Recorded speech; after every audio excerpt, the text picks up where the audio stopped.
Hi guys, it's Will here. I just thought I'd do a army showcase for my good and evil armies for the GT that I'm just about to pack up for.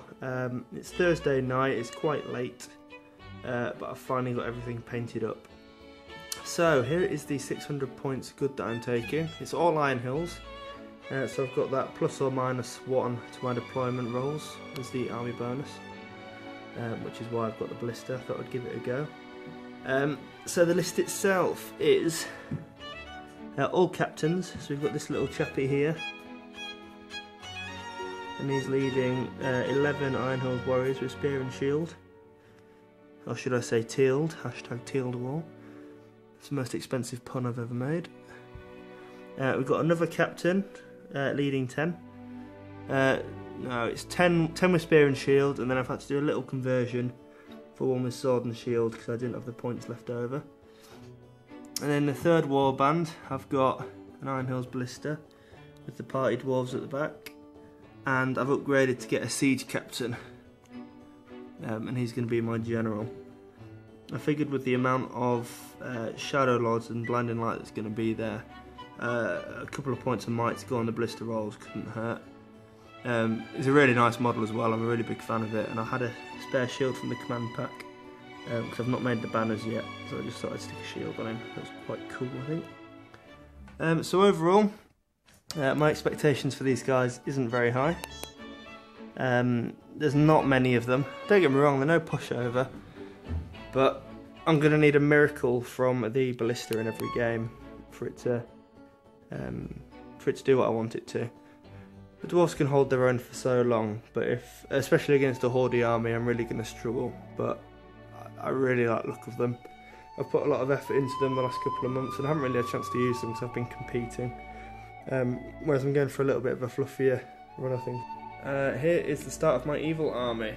For my general, I have not Azog, the Gundabad captain with shield. I think he looks pretty cool, something a little bit different. I'm going to be getting a model posed. I think I might have to get in touch with Shadow and Flame about getting a proper armoured Azog sorted out. But it's 3 captains, it's all the same pose, so I wanted something to differentiate the leader. I think that sort of fits the build quite nicely. And then it's just fairly boring, really. It's just 3 warbands of Gundabads, 2 warbands of 10, 1 warband of 8, and that's it. Absolutely nothing to wait a minute. And we also have 3 lovely Gundabad ogres ready to come down and start some hells off. Love these models, really, really tasty. Unfortunately, I haven't done quite as good a job as Damien has, Ofa and also Ofa. But I'm really happy with how they've come out. There's a lot of detail on them for the better painters out there. But I'm quite happy with how they've come. Skin is incredibly challenging for me. Obviously it's quite patchy from where the washes have gone, and also the highlights. But I'm really happy with how they've come out. I can't get this camera to focus. I'm still a bit amateur, unfortunately. But yeah, I'm still happy with how they've come out. I think they look really pretty. You'll notice there's no dwarves on the bases. I thought those pieces were too cool to stick to one model. I'm going to be making some objective markers out of them. The thought process behind that was they look really cool on the ogres with the ogres stamping on them, but if I use the ogres in a battle report or a battle where I'm not facing Iron Hills, it just kind of takes me out of it a little bit. I just think they'd look much cooler on objectives. So that's the list overall. Quite a lot of numbers. 3 monsters is always nice. I've got 6 Might Master of Battle. My only concern is being broken and watching my general run away, but I mean that's what evil does. You just got to come to terms with it. I will come back when I've got them back on the display board.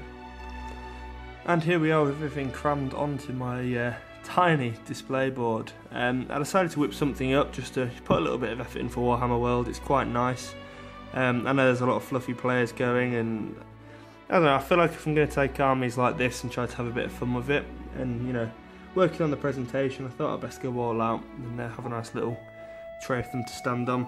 It's just a plain glass picture frame, and I've just put a couple of texture paints on and a bit of paint. Nothing over the top. If I can do it, anybody else can. And I've just got it just for carting the models around, really. Especially with it being sort of one army than the other, it's quite annoying packing and unpacking. each army to suit. So I'll just sort of stick them all on here. The ogres take up a lot more space than I thought they might. But I mean, those are the armies. Tactics wise, well, I'll say what I think my outcomes are going to be. Depending on who I play against, I know that's kind of 90% of the problem. I'm fairly confident that I could win most games I play with this evil army. Obviously, scenario and player dependent. There's good numbers there, there's good might. My hero's not likely to die. He's defense 7, which is quite nice, and I don't plan to be putting him anywhere that would expose him. Really good numbers, 3 monsters.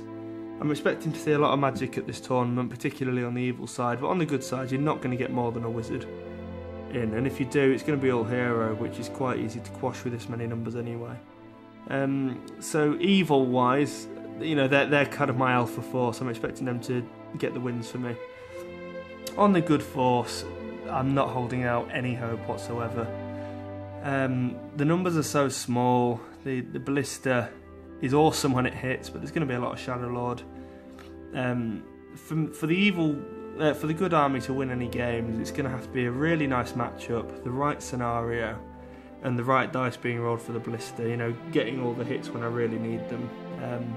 Obviously, the ballista's an equivalent of 10 models, I think it was. My original list was 3 captains and 30, or thereabouts. So I've put a serious dent in my numbers for the ballista. So I need it to pay off really. For it to get anywhere. I'd be really happy if I got 4 wins this weekend. I don't think it's impossible to do. I think I'm capable of doing so with these armies. But I would imagine 3 of those would come from the Gundabad's and 1 from the Dwarves. I'm probably going to eat my words and either lose all of my games, or the Dwarves will win all 3 and the Gundabad won't win any. But that's the way this game goes, isn't it? Tactics wise, they're fairly straightforward. The Gundabads are going to get there and smash. Let the ogres do the hurling, knock stuff down, and hopefully I'll play against lots of elves and dwarfs for ancient enemies. The fight value 3 isn't great, but when you can stop them from fainting, it's fairly handy to give that little bit of advantage. And the dwarfs, it's quite hard actually. I say I'm going to have to skirmish a little bit. I've only got 1 ranged weapon, but I think the tactic will be to sort of build around the ballista and let it disrupt and get a few volleys off. I'm dreading using it in Maelstrom, because if I lose deployment, it's going to be useless. It's just going to die immediately. So hopefully I'll get it on the games where I can deploy it quite far back. And basically just hopefully it'll get lots of 6s and blow lots of stuff up. But I mean, that's it, that's what I've got. As I said, it's quite late Thursday night now. I'm going to have to get some shut-eye. I'm going proper backpacker on this one. I'm getting the bus through to Harrogate, train from Harrogate to Leeds, and then the train from Leeds to Nottingham. Purely because it's 60 quid petrol and a 2-hour drive in the car by yourself, which is pretty dull. Or I can get the train for £7.50 on a last minute offer. So it's a no-brainer really with me moving out next week. It's a nice little money saver, and don't really get much chance to go on the train. It'll be quite nice and stress-free, I hope.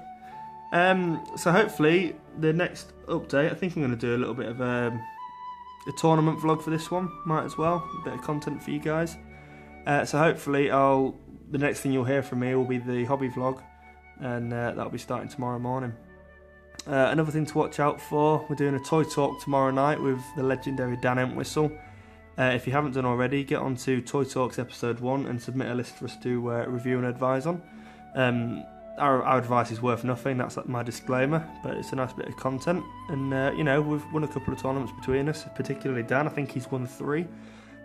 So he's a guy worth listening to. So get a comment on episode 1 and be listening out for episode 2.